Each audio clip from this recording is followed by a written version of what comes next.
اچھا تو شروع کرتے ہیں۔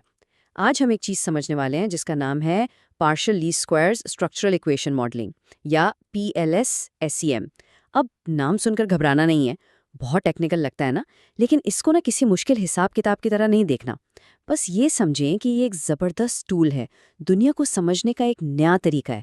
جیسے ایک معمار کے پاس اوزار ہوتے ہیں، بس فرق یہ ہے کہ ہم یہاں اینٹ اور گارے سے نہیں بلکہ آئیڈیاز اور تھیوریز سے کچھ بنا رہے ہیں۔ اور یہی تو اصل مسئلہ ہے جس سے ریسرچرز کا واسطہ پڑتا ہے۔ وہی بھروسہ، اطمینان یا برانڈ کی وفاداری جیسی چیزوں کو ناپیں گے کیسے؟ کوئی فیتہ تو ہے نہیں جسے لگا کر دیکھ لیں، نہ ہی انہیں کسی ترازو پر تولا جا سکتا ہے۔ یہ تو ایسی چیزیں ہیں جنہیں چھوا نہیں جا سکتا، اور بس یہیں پر PLS-SEM جیسا ٹول کام آتا ہے۔ یہ ہمیں ان چھپی ہوئی چیزوں کا ماڈل بنانے میں مدد دیتا ہے۔ تو سوال یہ ہے کہ ہم ان چھپے ہوئے آئیڈیاز کی ماڈلنگ شروع کیسے کرتے ہیں؟ یہ بالکل ویسا ہی ہے جیسے کسی معمار کو کہا جائے کہ ہوا یا خیالوں سے ایک عمارت بنا دو۔ ظاہر ہے سب سے پہلے ہمیں اس غیر مرئی مٹیریل کو سمجھنا ہوگا جس کے ساتھ ہم کام کر رہے ہیں۔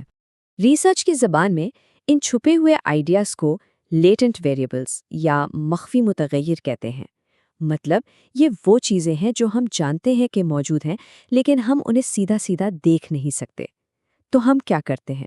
ہم انہیں ایسی چیزوں سے ناپتے ہیں جنہیں دیکھا جا سکتا ہے، جنہیں انڈیکیٹرز کہا جاتا ہے۔ مثال کے طور پر جاب سیٹسفیکشن کو تنخواہ، کام کے ماحول اور ترقی کے مواقع جیسے سوالوں سے ناپا جا سکتا ہے۔ ہمارے ماڈلز میں ان لیٹنٹ ویریبلز کو گول دائروں سے دکھایا جاتا ہے۔ اور جیسے کوئی آرکیٹیکٹ عمارت کا نقشہ بناتے ہیں نا، جسے بلو پرنٹ کہتے ہیں، ویسے ہی ریسرچرز بناتے ہیں پاتھ ماڈل۔ یہ جو ڈائیگرام اسکرین پر نظر آ رہا ہے، یہ سمجھے ہماری تھیوری کا نقشہ ہے۔ یہ جو گول دائرے ہیں یہ ہمارے وہ چھپے ہوئے آئیڈیاز ہیں جیسے ساخ، اور یہ جو چوکور ڈبے ہیں یہ وہ اصلی ڈیٹا ہے جو ہم اکٹھا کرتے ہیں جیسے سروے کے جوابات، اور یہ تیر بتا رہے ہیں کہ کون سی چیز کس سے جڑی ہوئی ہے۔ اس نقشے سے ہمیں اپنی پوری تھیوری صاف صاف نظر آ جاتی ہے۔ چلیں جی، ہمارے پاس اپنا بلو پرنٹ یعنی پاتھ ماڈل تو آ گیا۔ اب ہمیں اسے بنانے اور ٹیسٹ کرنے کے لیے صحیح اوزار چاہیے، اور بس یہیں پر انٹری ہوتی ہے PLS-SEM کی، جو ہمارا خاص ٹول کٹ ہے، خاص طور پر جب ہمارا مقصد کچھ پیشن گوئی کرنا ہو۔ آسان لفظوں میں PLS-SEM وہ طاقتور اوزار ہے جو ہمارے بلو پرنٹ کو پرکھتا ہے۔ یہ ہر کنیکشن کا تجزیہ کرتا ہے اور ہمیں بتاتا ہے کہ کون سے ستون واقعی وزن اٹھا رہے ہیں اور کون سے صرف دکھاوے کے ہیں۔ یہ ہمیں یہ سمجھنے میں مدد دیتا ہے کہ کن چیزوں کا اثر سب سے زیادہ ہے۔ اچھا، اس ٹول کٹ کا ایک بہت اہم حصہ یہ سمجھنا ہے کہ ہم اپنے ان چھپے ہوئے آئیڈیاز کو ناپتے کیسے ہیں۔ اس کے دو بنیادی طریقے ہیں۔ ایک ہے ریفلیکٹیو میجرمنٹ۔ اس میں ہم یہ مانتے ہیں کہ ہمارے انڈیکیٹرز اس چھپے ہوئے آئیڈیا کا عکس ہیں، یعنی اس کے اثرات ہیں۔ دوسری طرف ہے فارمیٹیو میجرمنٹ۔ اس میں ہم یہ مانتے ہیں کہ انڈیکیٹرز مل کر اس آئیڈیا کو بناتے ہیں، یعنی وہ اس کی وجوہات ہیں۔ یہاں تیر کس طرف جا رہا ہے، یہ سب سے اہم بات ہے۔ اس فرق کو سمجھنے کے لیے ایک بڑی زبردست مثال ہے۔ سوچیں، بخار، ٹیسٹ ٹیمپریچر، کمزوری، یہ سب کیا ہیں؟ یہ بیماری کو دکھا رہے ہیں، اس کی عکاسی کر رہے ہیں۔ اصل وجہ تو بیماری ہے جس سے یہ علامتیں پیدا ہو رہی ہیں۔ یہ ہو گیا ریفلیکٹیو۔ اب ذرا کیک کے بارے میں سوچیں۔ آٹا، انڈے، چینی، یہ سب مل کر کیک کو بناتے ہیں۔ یہ چیزیں کیک کی وجہ بنتی ہیں۔ یہ ہو گیا فارمیٹیو، ہے نا آسان؟ بس یہ چھوٹی سی مثال ان دونوں طریقوں کو یاد رکھنے میں بہت مدد دیتی ہے۔ ٹھیک ہے جناب، ہم نے اپنا بلو پرنٹ بنا لیا اور اپنے اوزار بھی چن لیے۔ اب وقت ہے کوالٹی چیک کا۔ بالکل ایک معمار کی طرح جو تسلی کرتا ہے کہ عمارت مضبوط ہے، ہمیں بھی اپنے ماڈل کو اچھی طرح جانچنا ہوگا۔ PLS-SEM میں یہ کام دو سیدھے سادے مرحلوں میں ہوتا ہے۔ پہلا مرحلہ اپنی پیمائشوں کو چیک کرنا کہ ہم اپنے آئیڈیاز کو ٹھیک سے ناپ بھی رہے ہیں، کہ ہمارے انڈیکیٹرز قابل بھروسہ ہیں۔